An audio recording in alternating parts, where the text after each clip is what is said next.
Hello friends, आइए आज हम बात करते हैं इंडियन कॉन्ट्रैक्ट एक्ट 1872 से रिलेटेड इंपॉर्टेंट सेक्शंस की। आज हम बात करेंगे चैप्टर 2 की सेक्शन 10 एंड सेक्शन 11 की। देखिए, सेक्शन 10 क्या कहती है आपकी, कौन से जो आपके करार हैं, जो संविदाएं हैं, मतलब कौन से आपके एग्रीमेंट हैं जिनको कॉन्ट्रैक्ट ही माना जाता है। देखिए, सब करार संविदाएं हैं यदि वे संविदा करने के लिए सक्षम किए गए हैं और एतद् द्वारा अभिव्यक्त घोषित नहीं किए गए हैं, और इसमें अंतर्विष्ट कोई भी बात भारत में लागू प्रवर्त और एतद् द्वारा अभिव्यक्त निरसित ना की गई है किसी ऐसी विधि पर जिसके द्वारा किसी संविदा का लिखित रूप में या साक्ष्यों की उपस्थिति में किया जाना, या किसी ऐसी विधि पर जो दस्तावेजों के रजिस्ट्रेशन से रिलेटेड हो।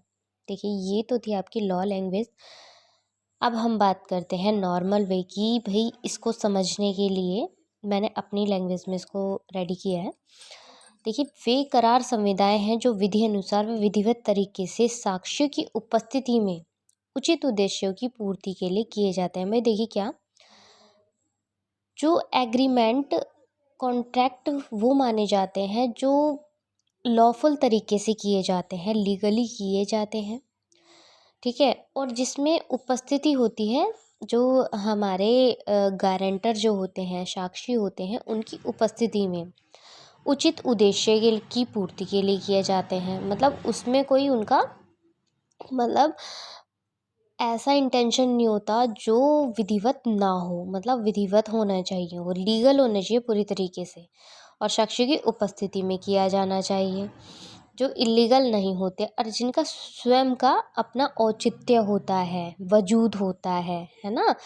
भाई मैं आपको एग्जांपल में बता देती हूँ, जिस तरीके से हमारी कोई भी प्रॉपर्टी होती है तो उसमें पहले क्या किया जाता था, एग्रीमेंट किए जाते थे रजिस्टर्ड वाले, ठीक है, जिनको अब तो वैलिडिटी उनकी ख़त्म कर दी गई है, लेकिन पहले टाइम में ये रजिस्ट्री वगैरह बहुत कम होती थी, पर एग्रीमेंट रजिस्टर्ड वाले होते थे, है ना। तो वो हमारे क्या है, संविदाएं हैं, कॉन्ट्रैक्ट है। उसमें एक मियाद होती थी। मियाद का मतलब समझते हैं, जो एक टाइम पीरियड होता है वो होता था कि भाई इतना टाइम पीरियड तक के लिए एग्रीमेंट कर दिया गया है, फिर इसके बाद क्या है, आप रजिस्ट्री करवाइएगा।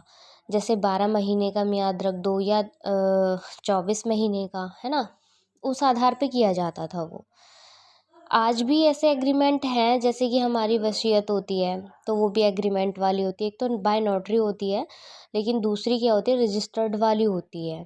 तो वो भी एक तरीके से क्या है, हमारा क्या माना जाएगा, कॉन्ट्रैक्ट माना जाएगा, ठीक है। क्यों? क्योंकि वो भी क्या होती है, साक्ष्यों की उपस्थिति में होती है ना। साक्ष्यों की उपस्थिति में होती है और विधिवत तरीके से होती है। अब देखिए, सेक्शन 11 की बात करते हैं हम।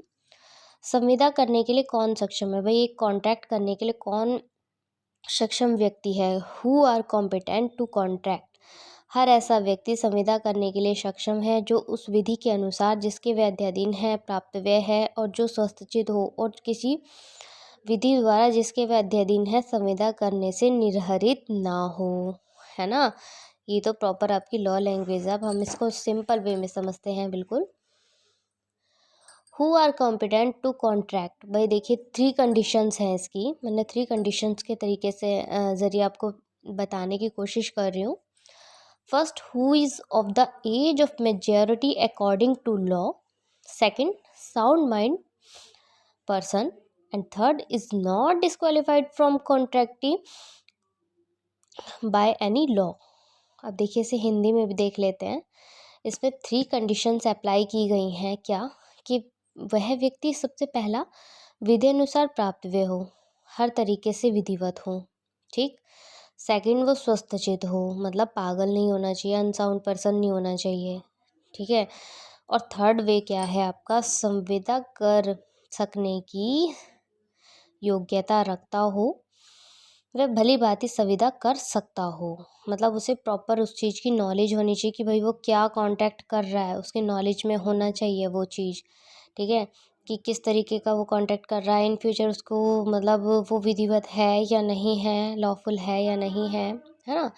ये सब चीज़ें उसको होनी चाहिए, उसकी नॉलेज में प्रॉपर उसको ज्ञान होना चाहिए कि भाई क्या संविदा वो कर रहा है, ठीक है। तो ये सबसे उचित आधार है एक सक्षम संविदा के, कि कौन सक्षम है संविदा करने के लिए।